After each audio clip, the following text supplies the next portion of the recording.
Fala pessoal, o professor Guilherme novamente aqui com vocês, dando continuidade no nosso curso de ondulatória, na verdade acústica, né? Dentro da ondulatória, nós começamos a discutir os conceitos de acústica no vídeo anterior e agora nós vamos falar um pouquinho mais sobre esse curso, tá?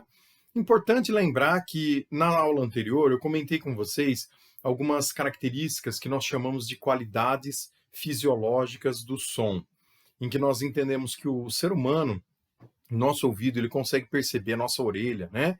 Ela consegue perceber sons que tem com três características diferentes. A frequência, que nós chamamos de altura. Então, um som mais alto é um som de maior frequência, é um som mais agudo. Um som mais baixo tem menor frequência, é um som mais grave, né? Então, essa foi a primeira característica. A segunda característica que nós discutimos foi a questão do timbre, em que o ser humano ele tem a capacidade de conseguir distinguir sons, né, mesmo que esses sons tenham frequências iguais, mas se eles forem emitidos por fontes diferentes, nós conseguimos distinguir essas ondas por conta do seu formato. Então, essa característica nós chamamos de timbre. E por último, nós determinamos a intensidade do som, e eu falei com vocês a respeito daquele nível de percepção auditiva que nós temos, que é chamado nível de intensidade, que é uma escala logarítmica. Então, a maneira pela qual nós percebemos o aumento da intensidade não é igual à quantidade de vezes que ela aumenta. Então, se eu estiver, por exemplo, multiplicando a intensidade do som por 100, eu não vou perceber um som 100 vezes mais intenso, tá certo? Então, essa foi a discussão da última aula, tá? E agora nós vamos continuar falando a respeito das ondas sonoras. Entretanto, nesse momento, nós não vamos citar isso como características fisiológicas, porque essas características, elas são as três que eu acabei de falar para vocês. Entretanto, existem outras características que nós percebemos, que ocorrem no cotidiano, e que é importante discutir aqui com vocês, seja, né, para as provas que vocês vão prestar de maneira geral aí, né, espalhado pelo Brasil. Tá bom? Então vamos lá, vamos falar sobre a continuidade, né, dessas particularidades do som, tá certo? E aí, a primeira particularidade que eu quero discutir aqui com vocês na continuidade, então são, professor, ainda características fisiológicas? Não, porém são peculiaridades do som, particularidades que nós percebemos, mas não vou encaixar como características fisiológicas, porque essas são só aquelas três, tá? Então vamos lá. Uma característica muito importante a respeito do som, nós vamos falar aqui hoje a respeito do eco, tá certo? E da reverberação. Então, o eco seria quando nós conseguimos perceber um intervalo. Então, vamos lá, definição, hein? Intervalo entre dois sons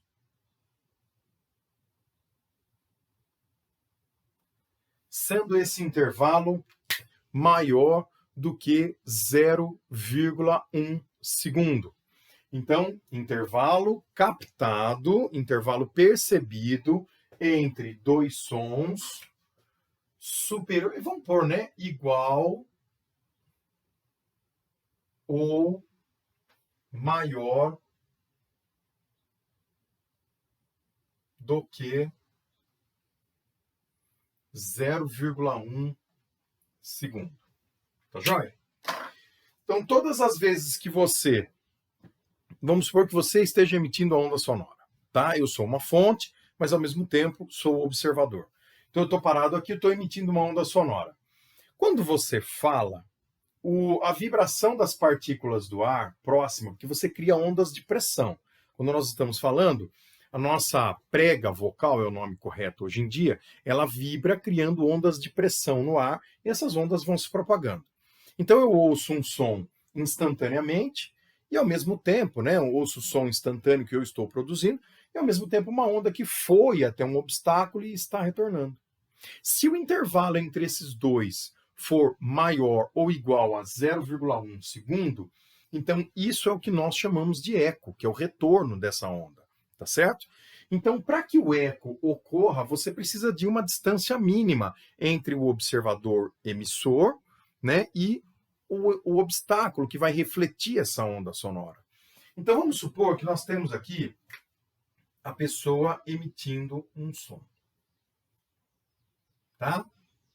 Então o menininho está falando aqui e as ondas sonoras estão se propagando, certo?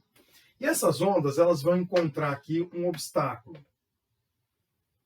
uma parede, qualquer coisa, tá?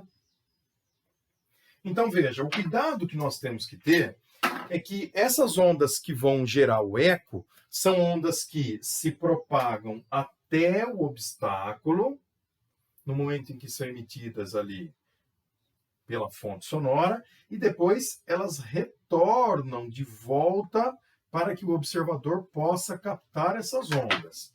E aí todo esse processo, a ida e a volta, tem que ocorrer no intervalo mínimo de 0,1 segundo, tá certo? Então, para que o eco ocorra desde que você esteja no ar, que se você estiver dentro da água, por exemplo, aí a conversa é outra, porque você altera a velocidade de propagação do som. Então, nós temos uma distância aqui que nós vamos calcular. Qual a mínima distância que eu preciso para que o observador possa perceber o eco, né? Nós, seres humanos, tá? Muito bem. Pensando nisso, então, nós vamos fazer aqui um cálculo simples, né, turma? Um cálculo de velocidade. Então, eu pego o formato de velocidade constante, espaço por tempo, e aí é lógico que eu preciso da velocidade do som nas condições do experimento. Se tinha maior temperatura ou menor temperatura, que nós sabemos que influencia na velocidade do som, né, a densidade do ar, a velocidade do vento e tudo isso, tá? Mas vamos tirar esse fato, né, esse aspecto todo, e vamos pensar, olha, o som está lá na situação com uma velocidade de 340 metros por segundo. O ΔS eu vou colocar então como sendo 2D, que seria o intervalo de tempo para a onda ir até o obstáculo e voltar. Então, nesse ΔS eu coloco aqui um 2D, tá legal? E o intervalo de tempo vai ser o 0,1. Tá joia? Como eu quero, então, a distância mínima, por isso que eu coloquei 0,1. O tempo para o eco pode ser maior do que 0,1, mas no mínimo é esse o valor. Então, esse 0,1 vai fornecer para nós o valor de D. Tá joia? Então, distância mínima, lembrando, então, de mais uma vez, que esse 2D é porque o som vai até o obstáculo e volta. Joia? Fazendo, então, aqui o produto, 340 vezes 0,1, eu tenho 34, que é igual a 2D. Logo, a distância mínima para a obtenção do eco no ar é de aproximadamente 17 metros, variando um pouquinho aí com relação à velocidade do som. Tá certo? Então, aproximadamente em 17 metros, se você emitir uma onda sonora, você começa a perceber o eco, né, que seria essa percepção de dois sons. Agora, o pessoal sempre pergunta isso, né? Ô, professor, mas e se o intervalo de tempo entre a emissão e a recepção desse som for menor do que 0,1, tá? Então, pessoal, colocando aqui na forma de observação, é muito importante que você perceba que se esse intervalo de tempo for menor do que 0,1 segundo, nós não classificamos isso mais como sendo eco. O nome que nós passamos a dar para essa situação é reverberação.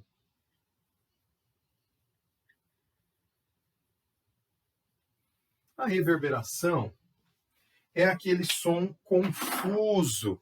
Quando você está, por exemplo, em um lugar, né, nós estamos numa lanchonete ou num restaurante, muitas pessoas conversando, aonde ela fica refletindo, ela fica batendo nas paredes e voltando. Então você fica percebendo o mesmo som muitas vezes e com intervalos de tempo inferiores a 0,1 segundo. Então é por isso que o pessoal fica falando, o som fica reverberando nas paredes. Justamente é isso que está acontecendo, né? Quando a onda sonora bate e você não tem uma distância de 17 metros no mínimo, você não percebe dois sons, mas você percebe um som continuado. E isso nós chamamos na física de reverberação.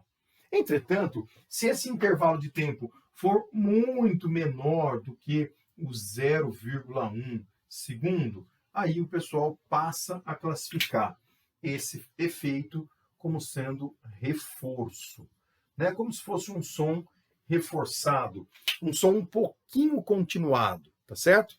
Agora, então, para ter o eco mesmo, eu preciso no mínimo de 17 metros. Abaixo disso é reverberação ou reforço. Legal? Então, esse é uma das características que não pertence às qualidades fisiológicas, porém, nós, seres humanos, conseguimos perceber em relação às ondas sonoras e também muito cobrado nas provas por aí. Beleza? Então, aquele segundinho para você se organizar, que nós vamos continuar falando sobre as ondas sonoras e agora uma característica bem importante. Vamos lá.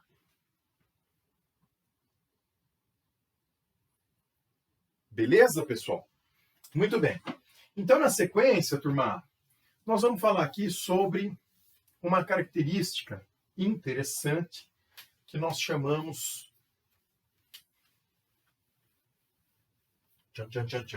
Nome dessa característica... Muitas pessoas, né, costumam falar ondas de batimento ou fenômeno de batimento. O que é isso? Tá? Então, vamos lá. Quando nós falamos a respeito dos batimentos, então a ideia seria: o batimento é um fenômeno com ondas sonoras, tá? Mas você precisa de duas fontes sonoras para você perceber o batimento, tá bom? Então vamos colocar o conceito físico aqui. Batimento, qual é a ideia? O batimento é quando você tem duas fontes sonoras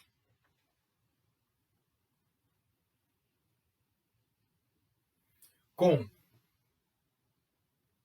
frequências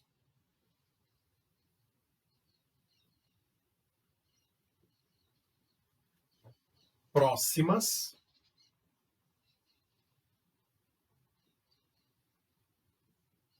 e essas frequências próximas, elas não são iguais, tá bom? Então, duas fontes sonoras com frequências próximas, porém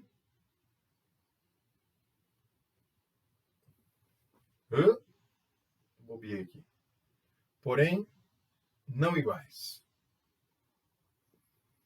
A palavra próximas já dá a ideia de que elas não são iguais, né? Mas vamos frisar aqui, tá? Se as ondas forem iguais, se elas tiverem frequências iguais, aí já ocorre um outro fenômeno, né? Que nós chamamos de ressonância, se você emite... Daqui a pouco nós vamos comentar sobre ele, tá? Mas se os dois corpos tiverem frequências iguais de vibração, né? Frequências naturais, vai ocorrer a ressonância ao invés do batimento. É um papo para daqui a pouco. Então é o seguinte, vamos lá, o que acontece no batimento? Se você emite as duas ondas ao mesmo tempo, tá certo? Então eu peguei duas ondas, duas fontes, com frequências próximas. Professor, quanto próximas? Olha, 10, 15 Hz no máximo. Acima disso você já não consegue perceber direito o batimento, tá bom? E aí você emite essas duas ondas ao mesmo tempo e essas ondas vão viajando, vai chegar um momento em que elas se sobrepõem.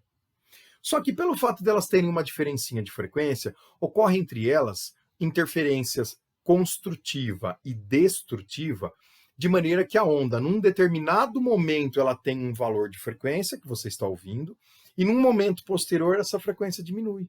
Então a onda ela fica oscilando o seu valor, a sua amplitude sonora. Então o que você ouve, primeiro se você tivesse um apito, ele fica apitando com um som contínuo. Mas aí você pega dois apitos, um com uma frequência de 415 e o outro com uma frequência de 410 Hz, por exemplo. A hora que você solta esses apitos, ao invés de você ouvir um barulho contínuo, você ouve um som com flutuações. Um pique aumenta e depois zera. Aumenta e zera. Então, isso é o batimento, tá certo? Então, quando nós falamos nesse fenômeno, o efeito que você percebe, nós podemos entender como sendo as flutuações na intensidade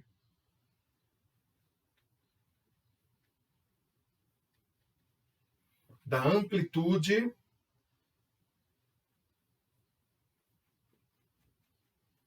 que nós percebemos.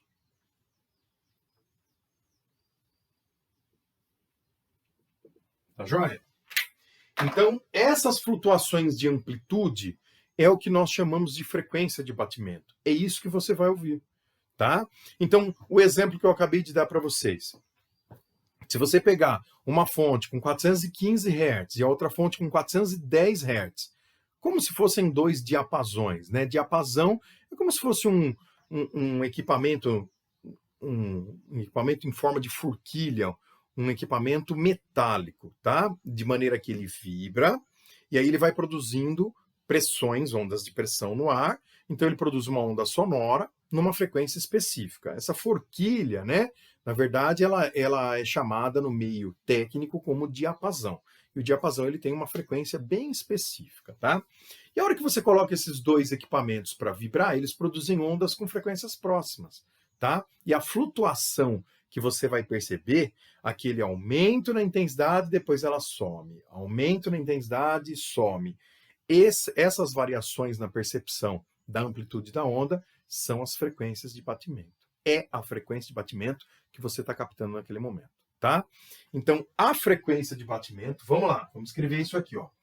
A frequência de batimento vai ser a frequência F1 menos a frequência F2, tá bom? Ah, de onde vem a expressão da frequência de batimento? Não queira saber. A dedução disso é bastante complexa, tá? Então vamos pensar assim. Como assim, professor, essa frequência de batimento? Se você pegar aquele exemplo que eu coloquei para vocês, vamos usar ele? Então, exemplo aqui, ó.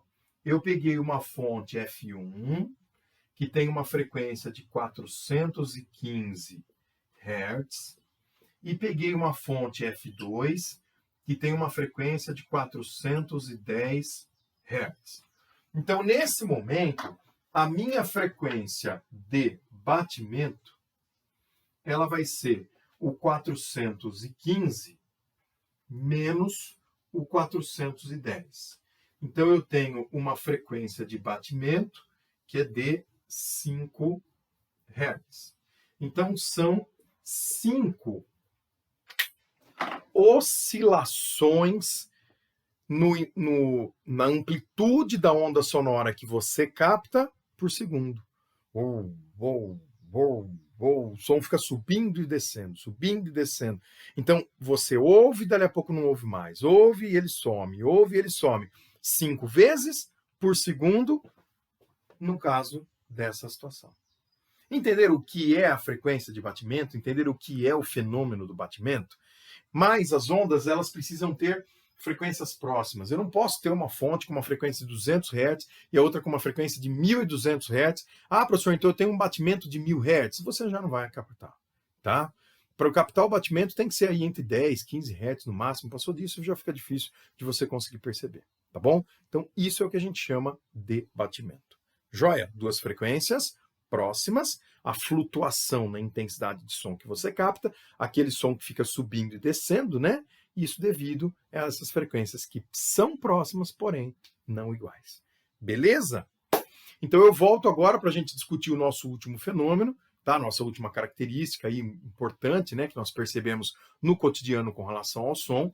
Nós vamos falar agora sobre ressonância, tá? Mas isso é um papo para daqui uns segundinhos para vocês se organizarem com as anotações. Valeu, galera! Até daqui a pouquinho.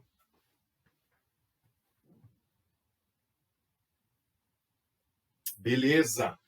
Então, pessoal, na sequência nós vamos falar um pouquinho agora sobre a ressonância. Um também dos conceitos muito cobrados nas provas de vestibular de maneira geral, tá certo? Então vamos lá.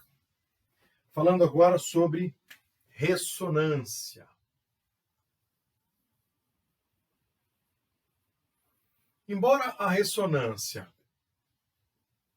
ela não ocorra apenas com ondas sonoras, tá certo? Eu vou pensar aqui em som, tá bom? Então, de novo, embora a ressonância não ocorra apenas com ondas de som, eu vou estar tratando da ressonância para o som, tá? Que é um dos tópicos que as provas mais costumam cobrar. Beleza? Muito bem. Então, nós podemos entender o seguinte. Primeiro, o que é a ressonância?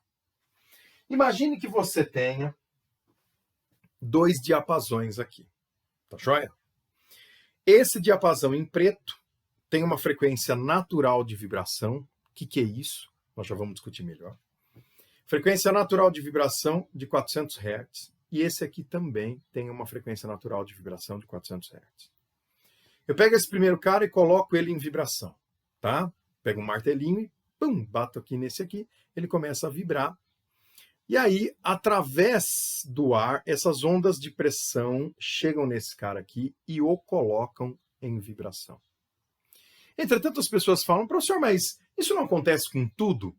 Se eu olhar para um objeto e eu estiver falando, por exemplo, a minha voz coloca esse cara em vibração. Coloca, sim, isso acontece com tudo. Entretanto, a ressonância ela tem uma característica diferente, tá certo? Vamos lá? Então vai ser assim, ó. Ressonância, definição, é quando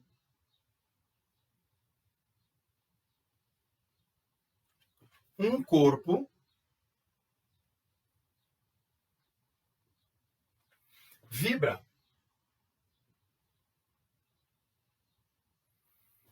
na mesma frequência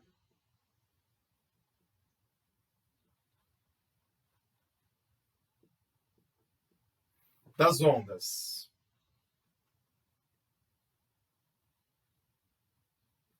que o atingem.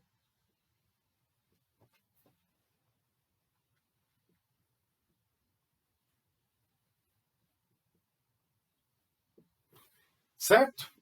Então, é quando um corpo vibra na mesma frequência das ondas que o atingem. Ou seja, ele possui uma frequência que é igual à da onda que está chegando nele. Só que isso faz com que esse corpo vá entrando em vibração e ele vai aumentando cada vez mais a sua amplitude de vibração. Então imagine uma corda que se encontra na horizontal. Você está com uma fonte sonora, com uma frequência específica, não é a nossa voz, porque nós falamos e nós variamos um pouquinho. Mas se você estiver cantando, emitindo uma nota, e você for um cara que tem uma frequência muito alta, né, e constante, a hora que você emite aquela nota, aquela corda ela entra em vibração e a sua amplitude de vibração vai aumentando cada vez mais. Tá certo? Então, é quando um corpo vibra na mesma frequência das ondas que o atingem, porém, aumentando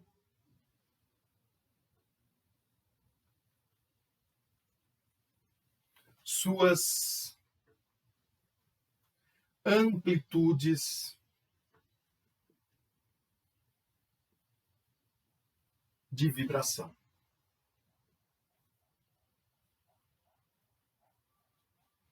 Beleza? Então seria aquela história, né, turma? Eu tenho aqui um alto-falantezinho. Vou colocar esse alto-falante em vibração. Tá joia? Aí eu coloquei esse alto-falante para produzir ondas sonoras com uma frequência específica. E aí essas ondas sonoras, elas colocam uma taça aqui em vibração, tá? Então eu tenho uma taça aqui. E aí essa tacinha que está na frente do alto-falante, se ela tiver a mesma frequência natural de vibração que o alto-falante, em pouco tempo ela começa a vibrar com amplitudes cada vez maiores. Então esse alto-falante ele está vibrando com uma frequência F1 e essa taça possui uma frequência, vamos escrever esse nome que ele é muito importante, frequência natural de vibração, de forma que essa frequência natural de vibração seja também o F1, na qual eu coloquei o alto-falante para vibrar. Tá certo? Aí você fala, bom, tudo bem. Se a frequência natural de vibração dela é F1 e o alto-falante está vibrando nessa frequência F1, ou você está cantando nessa frequência F1, o que vai acontecer é que essa taça ela vai entrar em vibração, porém aumentando as suas amplitudes de vibração, de maneira que chega um determinado momento e ela se rompe. Tá certo? Bom, aí você fala, legal, eu entendi o que é o fenômeno da ressonância. Então você começa a observar que muitas vezes você está em determinados lugares, ocorre algum problema de som, né, alguma interferência, e uma caixa sonora emite uma onda, né, que o pessoal costuma chamar de microfonia, não sei se vocês já ouviram falar esse termo, emite uma onda e a amplitude de vibração vai aumentando muito. O microfone entrou em ressonância com a caixa e aí naquele momento ele está gerando uma onda, a caixa vai aumentando a sua amplitude, se você não desligar, você estoura o alto-falante, né? Ele entra em ressonância, tá certo? E várias outras situações do nosso cotidiano, tá legal? Entretanto, as pessoas perguntam, professor, como é que eu faço para descobrir a frequência natural de vibração dos corpos, tá certo? Então, quando você fala em frequência natural de vibração, os objetos eles não possuem uma única frequência de vibração, tá? Então, no nosso cotidiano e no nosso curso, nós vamos pegar alguns exemplos. Quais são os exemplos das frequências naturais de vibração que nós vamos estudar aqui? São os chamados harmônicos. Então, nós vamos estudar harmônicos de cordas. O que seria o estudo dos harmônicos em corda? É verificar as frequências naturais de vibração de uma corda. É verificar as frequências naturais de vibração de um tubo, desde que ele seja aberto nas duas extremidades. Mas eu também posso analisar a frequência natural de vibração de um tubo que é aberto em uma extremidade e é fechado na outra. Tá certo? Então, todas as frequências que nós chamamos de harmônicos, harmônicos em cordas, são frequências naturais de vibração de uma corda. Como é que eu consigo essa frequência natural? Quando eu tenho a corda presa nas extremidades e você coloca ela em vibração. Quando você tem um tubo e você gera uma onda estacionária lá dentro, né? Você faz esse tubo vibrar e aí a coluna de ar lá dentro cria uma onda estacionária. Tá certo? Então, todas as vezes que você põe certos corpos em vibração e criam nesses corpos uma onda estacionária, você tem ali os modos de vibração desse corpo, tá? E se a frequência de um alto-falante, de uma fonte qualquer, for coincidente com uma das frequências naturais de vibração desse objeto, aí ele entra em ressonância, vibrando com amplitudes cada vez maiores. Se você não controlar isso, ele se rompe. Legal? Então tá aí, moçada. São observações, particularidades, peculiaridades, como eu falei para vocês, a respeito das ondas sonoras, até alguns fenômenos, né? O fenômeno do batimento, o fenômeno da ressonância, que são fenômenos importantes. E agora, para a gente entender como é que eu faço para calcular, né, a frequência natural de vibração de uma corda ou de um tubo, nós vamos falar dos harmônicos em cordas e depois em tubos. Só que isso é um papo para a nossa próxima aula, para o nosso próximo encontro, tá bom? Hoje, por enquanto, eu deixo vocês aqui e aí convido vocês a assistir os nossos próximos cursos, as nossas próximas aulas e também a participar dos nossos encontros ao vivo, que é lá que nós vamos conseguir fazer a resolução de exercício, tirar dúvida, né? Lembrando que física, nós temos sempre duas partes, a construção do conhecimento e depois a aplicação disso nos exercícios para ver se realmente nós conseguimos entender direitinho o processo teórico. Beleza? Então eu conto com todos vocês e aguardo a presença de todo mundo. Valeu, galera. Forte abraço. Olá.